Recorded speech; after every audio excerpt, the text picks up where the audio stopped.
K98 Talk is expanding its lineup for 2015. This means we are expanding our advertising base. Whether you're a startup trying to push through to the next level or an established business trying to supplement your advertising budget, web-based advertising is a solid investment. Thanks to Talk's newest partnership with TuneIn Radio and instant access to our sister station, K98 FM, we give you worldwide access at a reasonable cost. Interested parties should email us at sales@k98fm.com.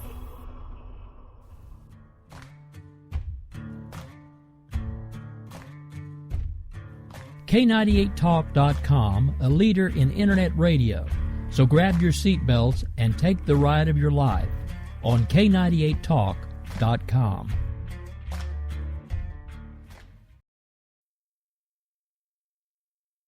All right, folks, good evening. This is Rick Robinson. I'm the program director here at K98talk.com. Don't worry, I won't be talking your ear off for very long. For those of you in my local area, as in Oklahoma, you might want to be checking the weather listings. I do know they have just started doing a lot of school closings, so make sure you are up to date on that.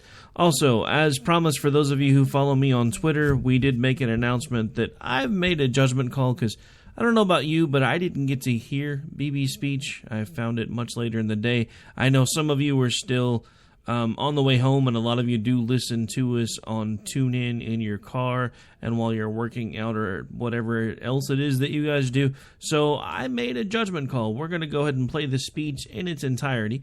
It runs for about 44 minutes. I'm going to stop talking here in just a second and get it queued up. Give me just one moment while I find what I'm looking for here. Joys of Live Radio, ladies and gentlemen. All right, so we are going to be playing the speech in its entirety. I actually did fast forward through about the first 3 minutes and 32 seconds of applause. So it'll run for about 40-ish minutes because there's about a minute or so after. I at least wanted to make sure I heard it. One of the main reasons I want to make sure that it plays on here tonight is because I'll probably be talking about it off and on for most of the next few shows. Also, wanted to at least say hi for a minute. My son and my grandson made a surprise visit, and he cooked us dinner. So, been hanging out with them for a while. Anyway, without further ado, here is the Prime Minister of Israel, Mr. Benjamin Netanyahu, and his full speech to Congress that happened today, March 3rd, 2015.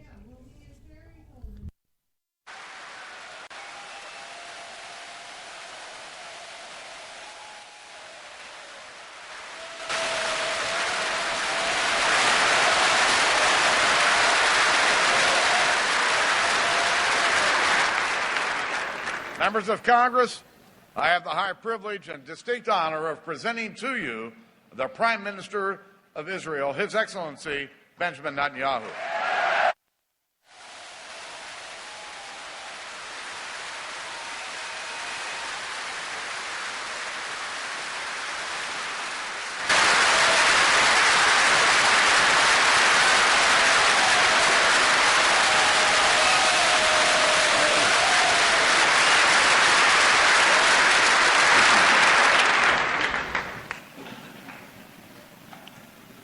Speaker of the House, John Boehner, President Pro Temp, Senator Orrin Hatch, Senate Majority Leader Mitch McConnell, House Minority Leader Nancy Pelosi, and House Majority Leader Kevin McCarthy. I also want to acknowledge Senator Democratic Leader Harry Reid.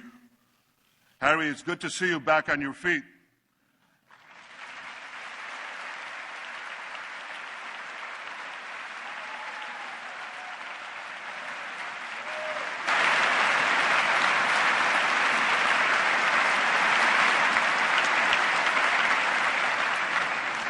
I guess it's true what they say, you can't keep a good man down. My friends, I'm deeply humbled by the opportunity to speak for a third time before the most important legislative body in the world, the U.S. Congress.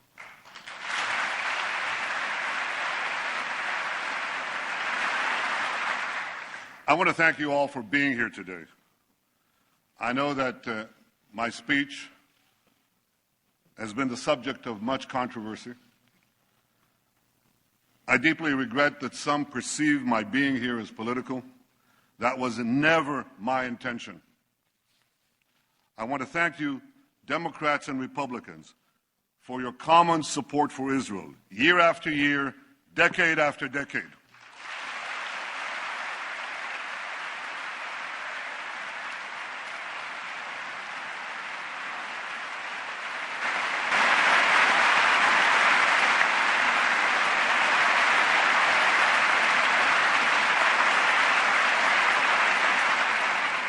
I know that no matter on which side of the aisle you sit, you stand with Israel.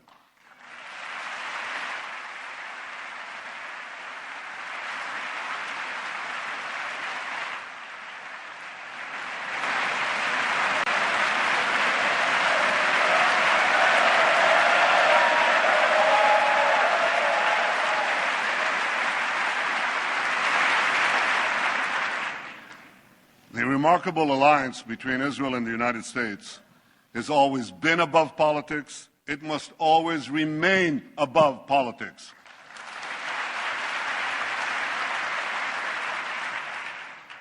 Because America and Israel, we share a common destiny, the destiny of promised lands that cherish freedom and offer hope.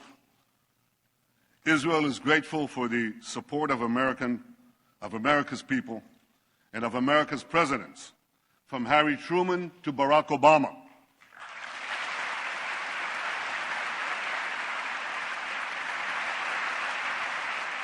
We appreciate all that President Obama has done for Israel. Now, some of that is widely known.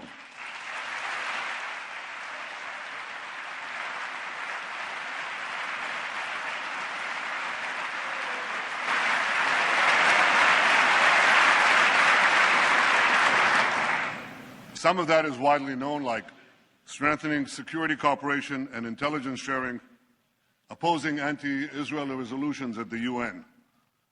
Some of what the President has done for Israel is less well known. I called him in 2010 when we had the Carmel forest fire, and he immediately agreed to respond to my request for urgent aid. In 2011, we had our embassy in Cairo under siege, and again, he provided vital assistance at the crucial moment. Or his support for more missile interceptors during our operation last summer when we took on Hamas terrorists.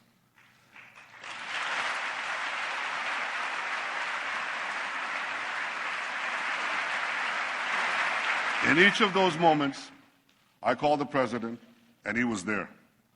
And some of what the President has done for Israel might never be known, because it touches on some of the most sensitive and strategic issues that arise between an American president and an Israeli prime minister. But I know it, and I will always be grateful to President Obama for that support.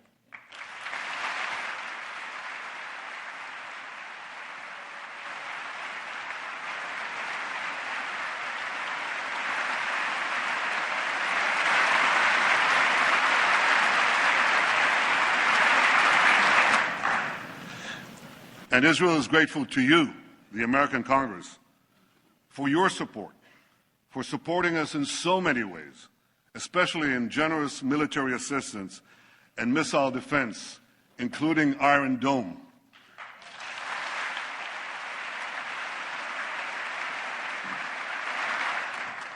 Last summer, millions of Israelis were protected from thousands of Hamas rockets because this Capitol dome helped build our Iron Dome.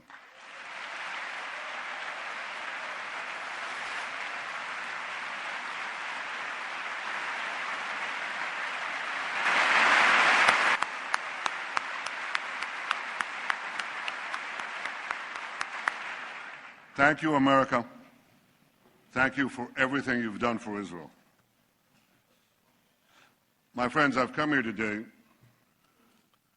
because as Prime Minister of Israel, I feel a profound obligation to speak to you about an issue that could well threaten the survival of my country and the future of my people. Iran's quest for nuclear weapons. We're an ancient people.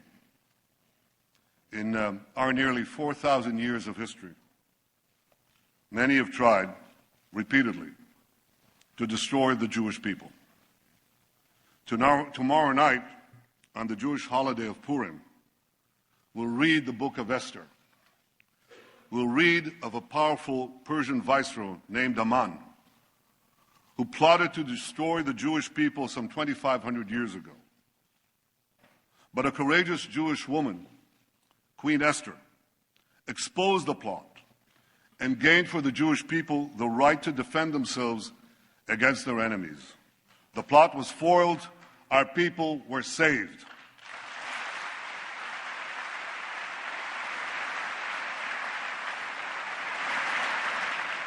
Today, the Jewish people face another attempt by yet another Persian potentate to destroy us. Iran's supreme leader, Ayatollah Khamenei, Iran's supreme leader, Ayatollah Khamenei, spews the oldest hatred of anti-Semitism with the newest technology. He tweets that Israel must be annihilated. He tweets. You know, in Iran, there isn't exactly free internet.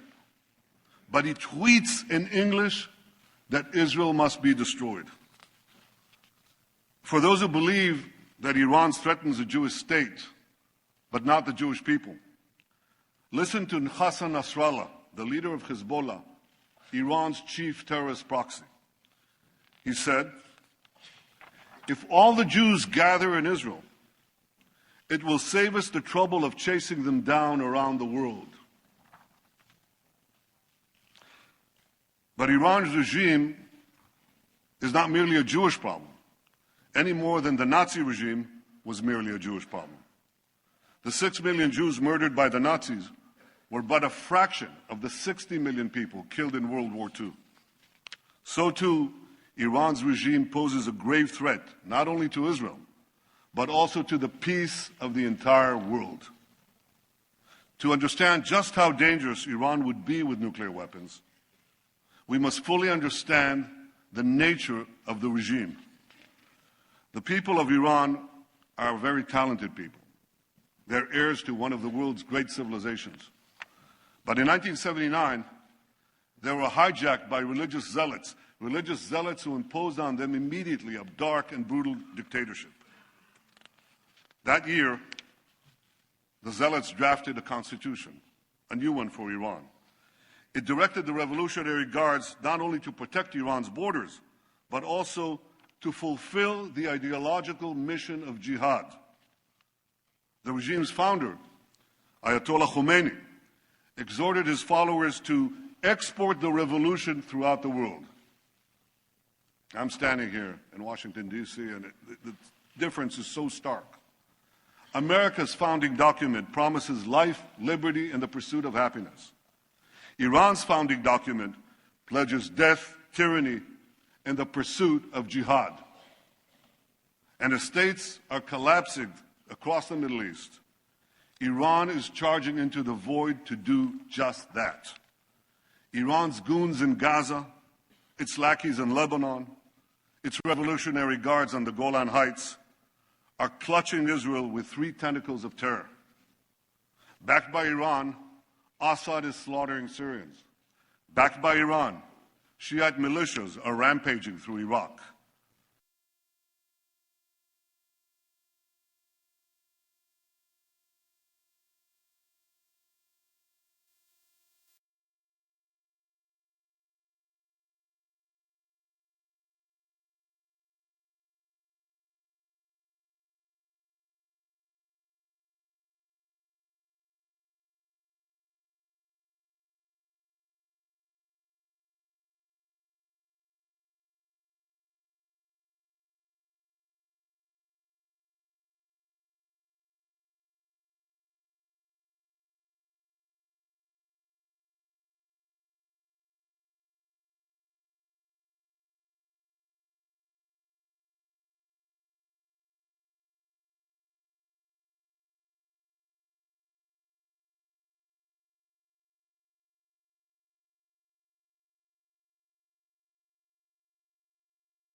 Iran's goons in Gaza, its lackeys in Lebanon, its revolutionary guards on the Golan Heights are clutching Israel.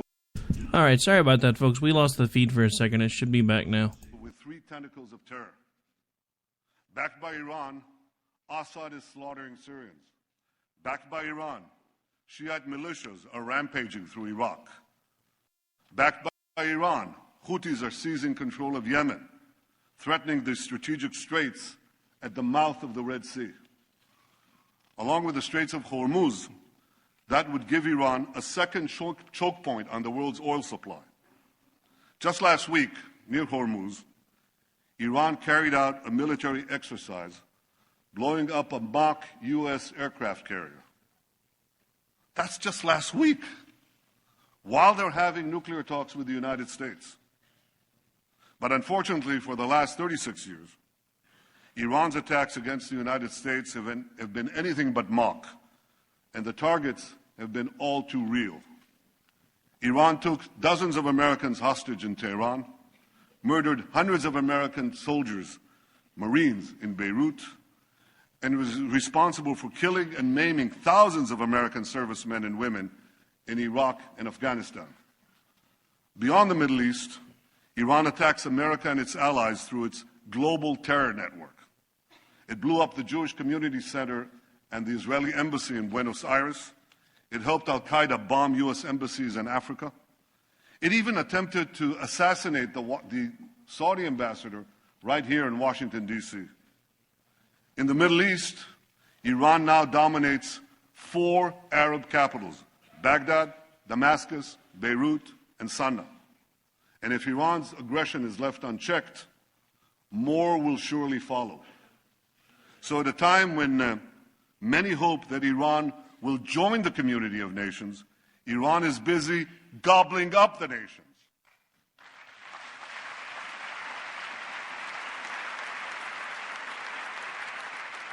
We must all stand together to stop Iran's march of conquest, subjugation, and terror.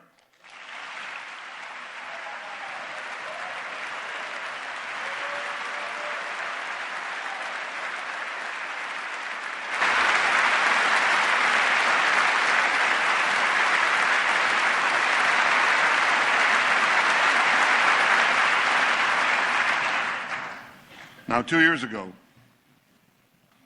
we were told to give President Rouhani and Foreign Minister Zarif a chance to bring change and moderation to Iran. Some change, some moderation. Rouhani's government hangs gays, persecutes Christians, jails journalists, and executes even more prisoners than before. Last year, the same Zarif who charms Western diplomats laid a wreath at the grave of Imad Murnia. Imad Murnia is the terrorist mastermind who spilled more American blood than any other terrorist besides Osama bin Laden. I'd like to see someone ask him a question about that.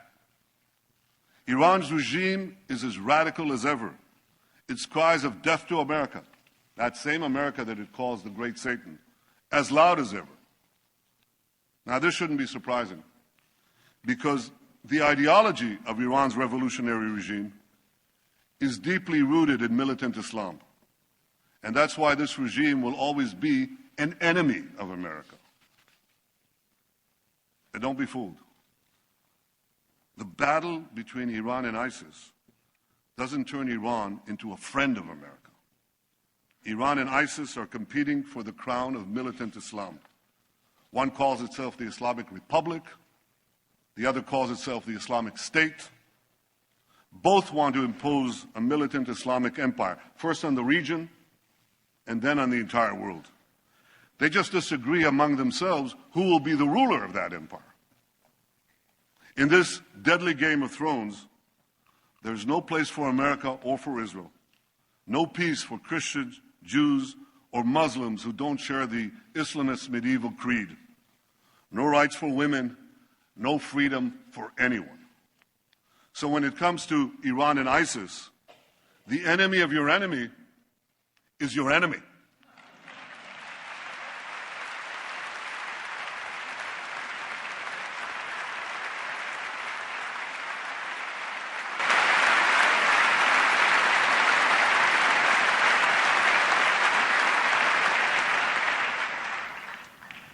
The difference is that ISIS is armed with butcher knives, captured weapons, and YouTube, whereas Iran could soon be armed with intercontinental ballistic missiles and nuclear bombs.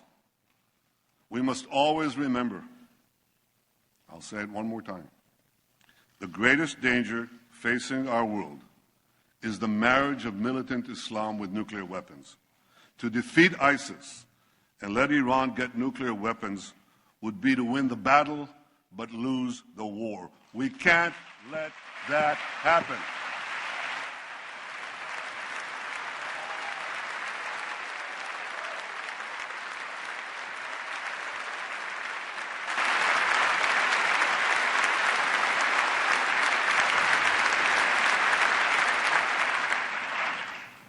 But that, my friends, is exactly what could happen if the deal now being negotiated is accepted by Iran. That deal will not prevent Iran from developing nuclear weapons. It would all but guarantee that Iran gets those weapons, lots of them. Let me explain why. While the final deal has not yet been signed, certain elements of any potential deal are now a matter of public record. You don't need intelligence agencies and secret information to know this. You can Google it. Absent a dramatic change, we know for sure that any deal with Iran will include two major concessions to Iran. The first major concession would leave Iran with a vast nuclear infrastructure, providing it with a short breakout time to the bomb.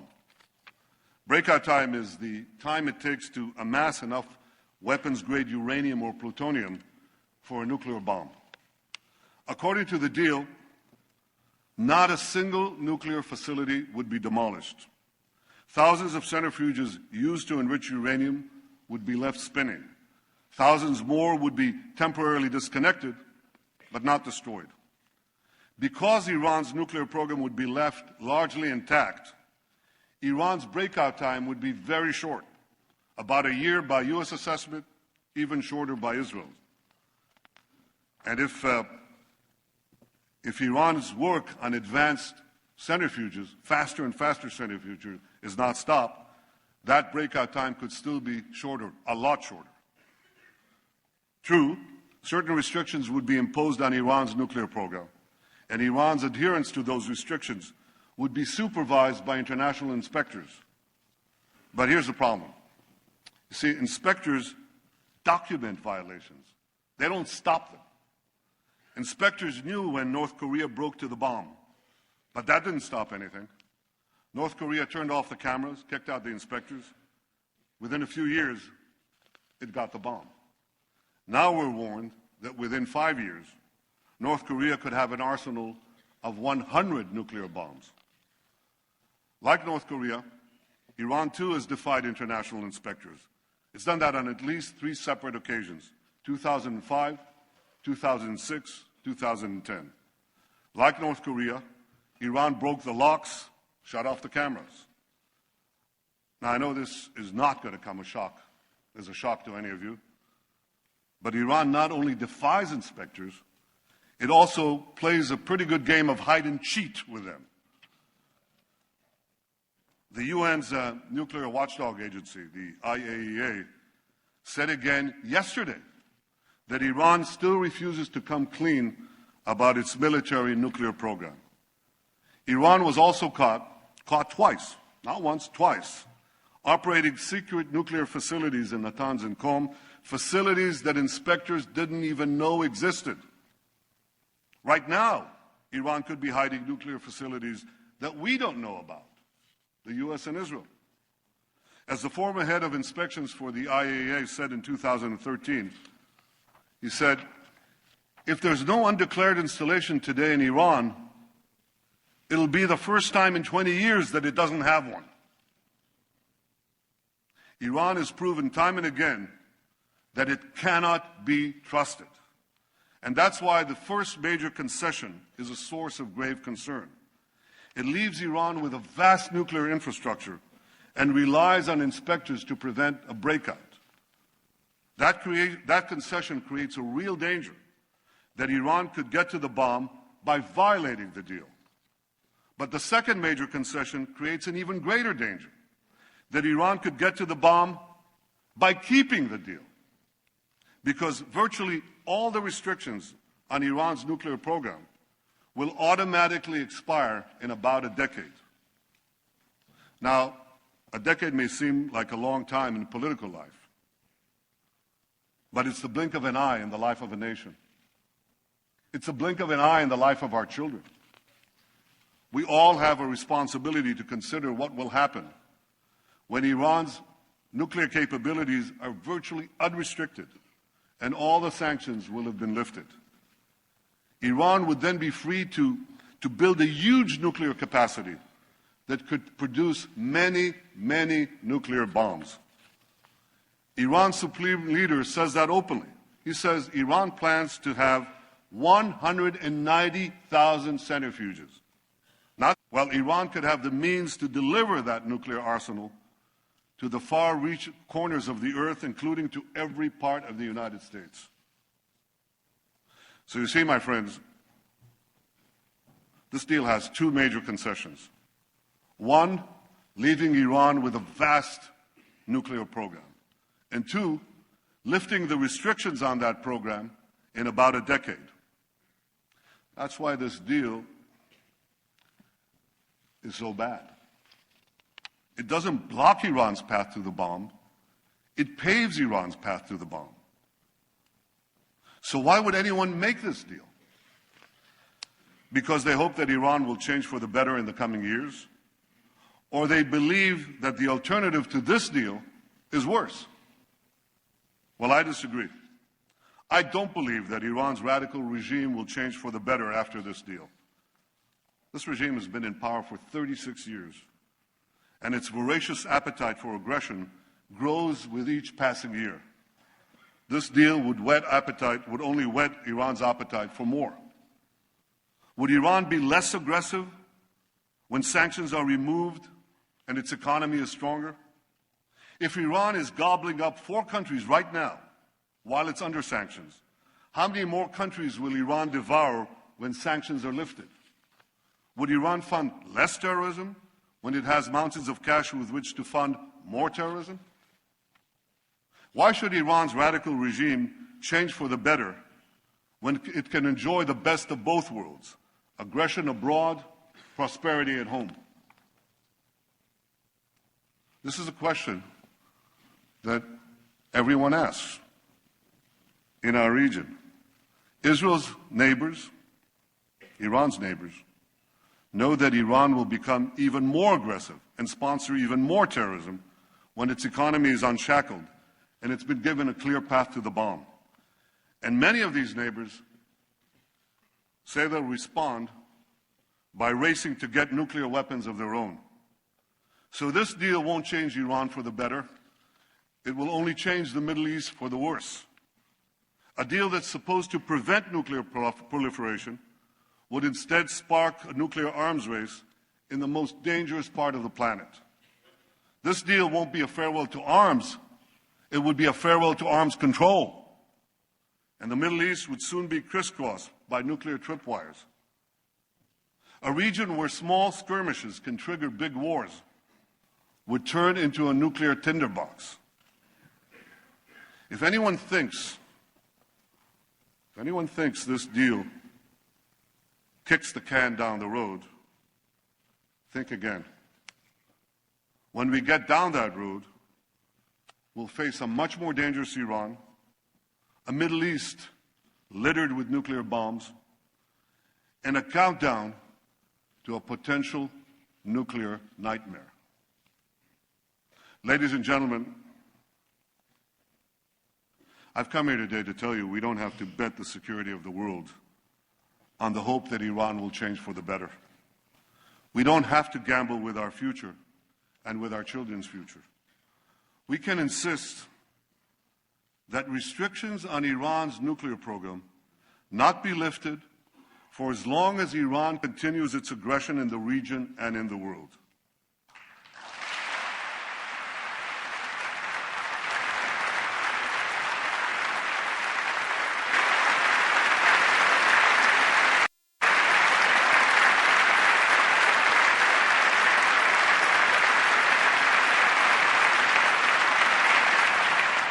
Before lifting those restrictions, the world should demand that Iran do three things.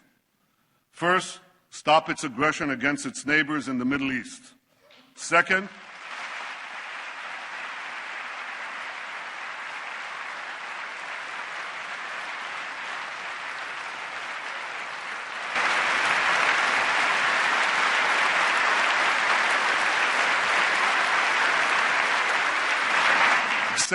stop supporting terrorism around the world.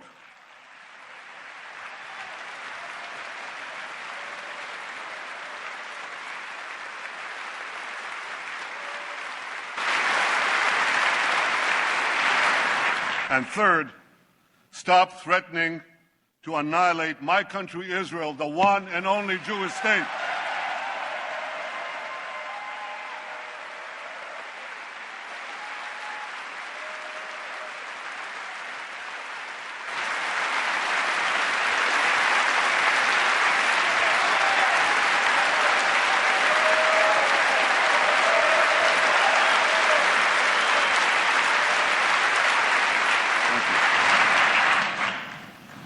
If the world powers are not prepared to insist that Iran change its behavior before a deal is signed, at the very least, they should insist that Iran change its behavior before a deal expires.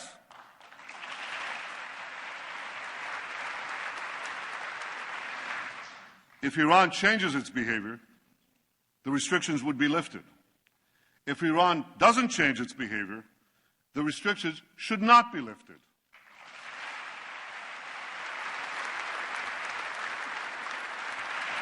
If Iran wants to be treated like a normal country, let it act like a normal country.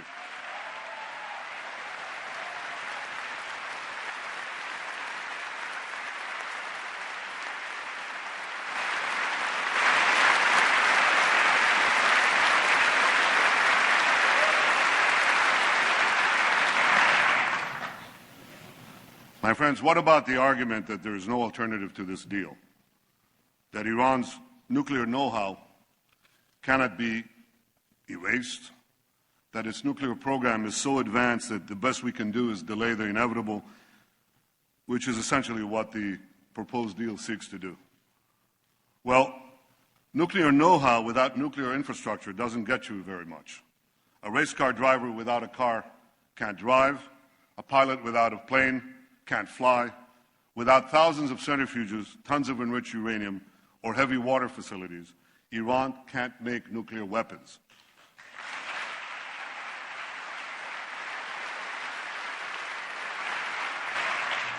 Iran's nuclear program can be rolled back well beyond the current proposal by insisting on a better deal and keeping up the pressure on a very vulnerable regime, especially given the recent collapse in the price of oil.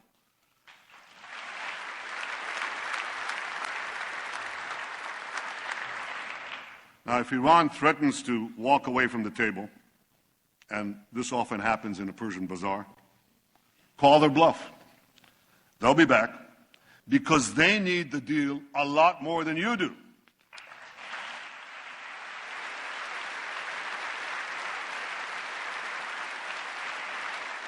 And by maintaining the pressure on Iran and on those who do business with Iran, you have the power to make them need it even more.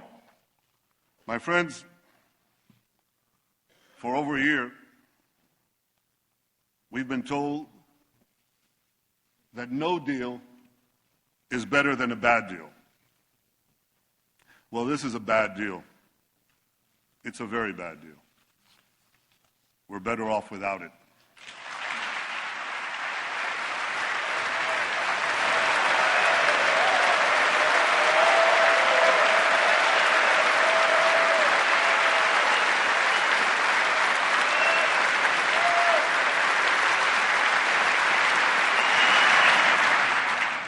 Now we're being told that the only alternative to this bad deal is war. That's just not true. The alternative to this bad deal is a much better deal.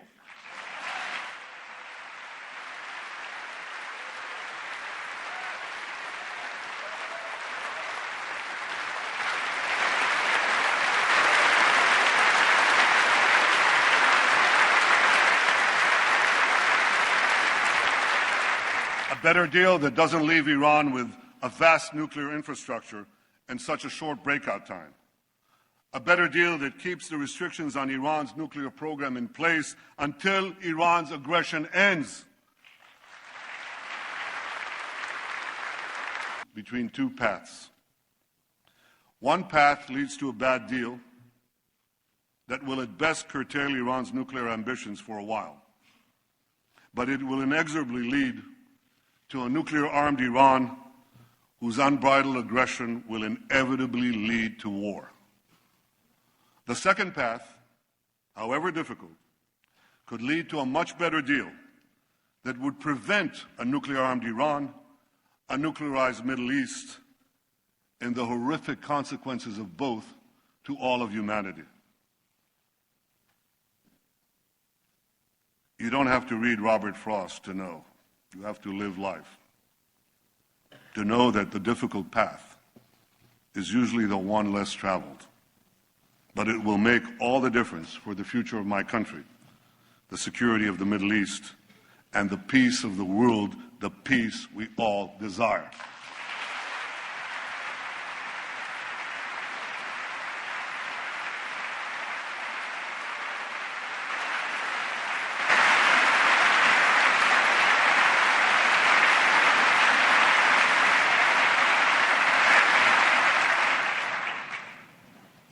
My friends, standing up to Iran is not easy. Standing up to dark and murderous regimes never is. With us today is Holocaust survivor and Nobel Prize winner, Elie Wiesel.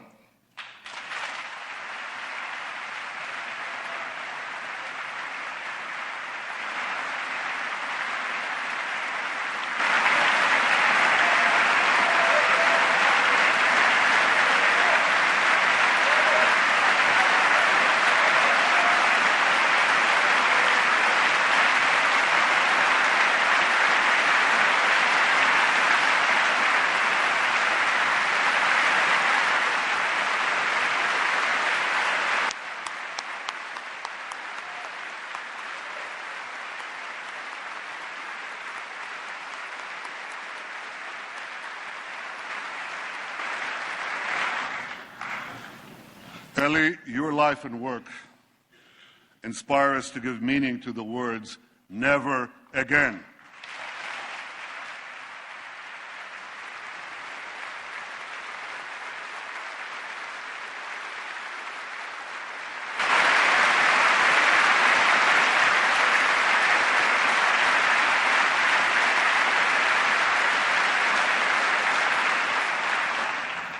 And I wish I could promise you, Elie, that the lessons of history have been learned. I can only urge the leaders of the world not to repeat the mistakes of the past.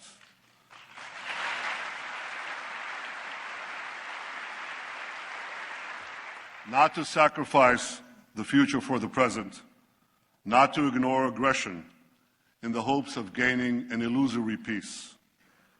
But I can guarantee you this.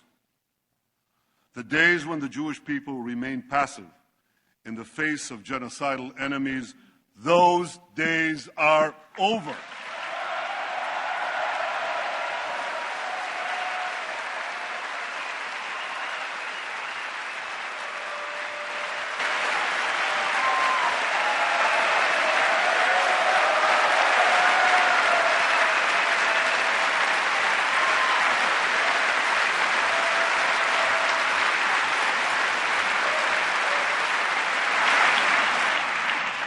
We are no longer scattered among the nations, powerless to defend ourselves. We've restored our sovereignty in our ancient home, and the soldiers who defend our home have boundless courage. For the first time in 100 generations, we, the Jewish people, can defend ourselves.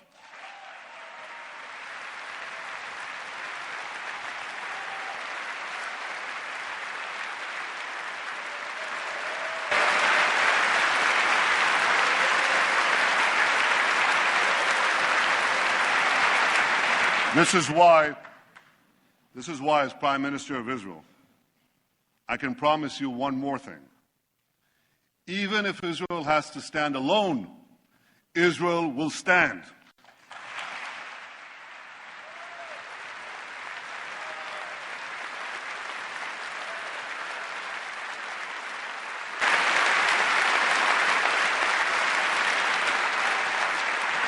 But I know that Israel does not stand alone. I know that America stands with Israel. I know that you stand with Israel.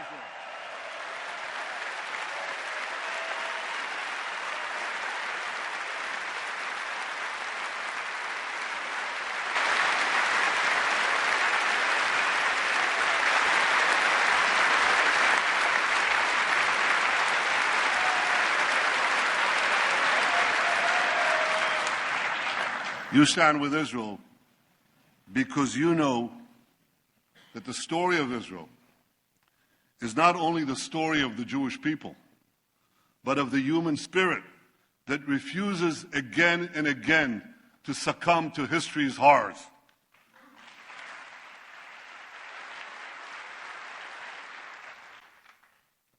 Facing me, right up there in the gallery, overlooking all of us in this august chamber, is the image of Moses.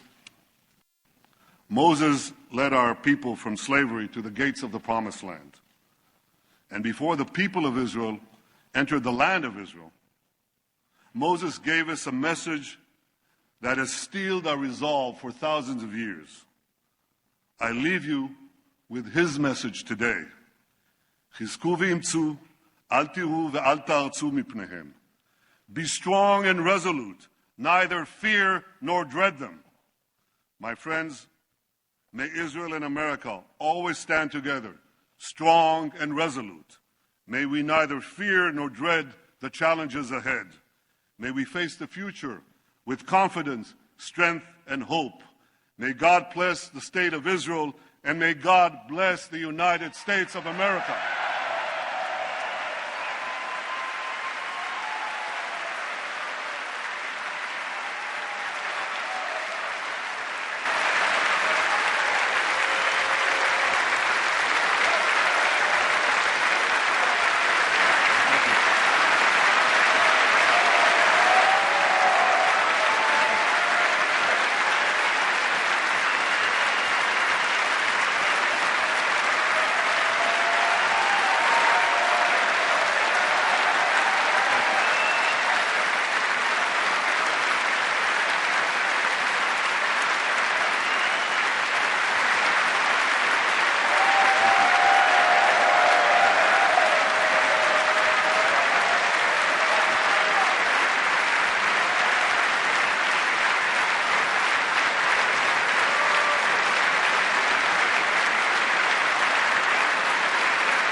Thank you. Thank you very much. Thank you all. You're wonderful. Thank you, America. Thank you. Thank you.